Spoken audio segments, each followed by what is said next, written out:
नमस्कार, मैं Yudhishthir Upadhyay. Middle east में लगातार हालात बिगड़ते हुए दिखाई दे रहे हैं। अमेरिका और इजरायल की ओर से ईरान पर हमले बढ़ते जा रहे हैं। अब तक ईरान के सैकड़ों ठिकाने तबाह हो चुके हैं और हजारों लोगों की मौत हो चुकी है।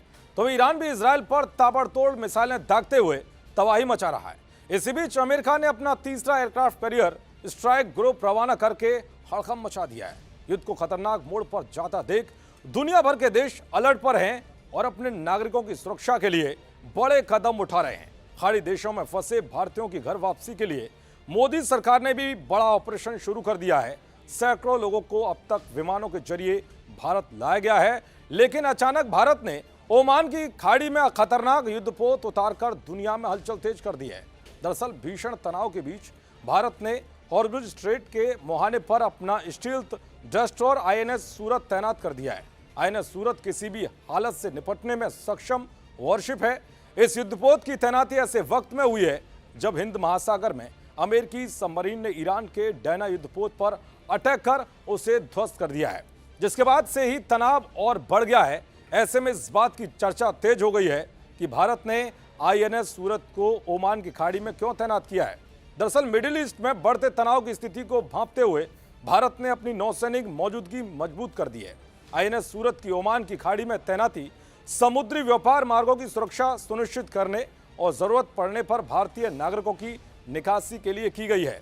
दरअसल भारत के लिए खाड़ी क्षेत्र रणनीतिक और आर्थिक दोनों हिसाब से बहुत ही महत्वपूर्ण है। भारत के लगभग 50% कच्चे तेल का आयात हॉर्मुज जल डमरू मध्य के रास्ते आता है, जबकि एलपीजी की लगभग 80 से 85% आपूर्ति भी इसी रास्ते से होती है।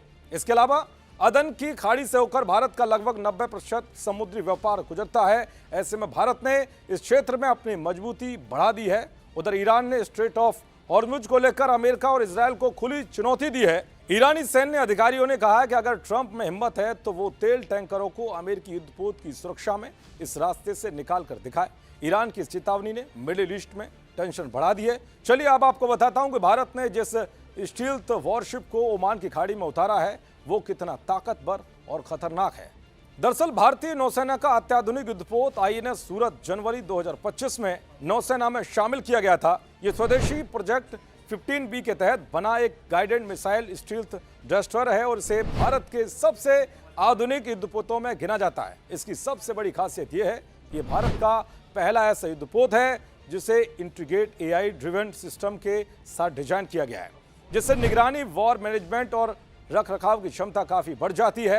आईएनएस सूरत में लगभग 75% स्वदेशी तकनीक का उपयोग किया गया है। इसमें सुपरसोनिक ब्रह्मोस बराक 8 आकाश मिसाइल, पनडुब्बी रोधी रॉकेट लॉन्चर और heavy weight torpedo tube launcher जैसे अत्याधुनिक हथियार लगे हैं।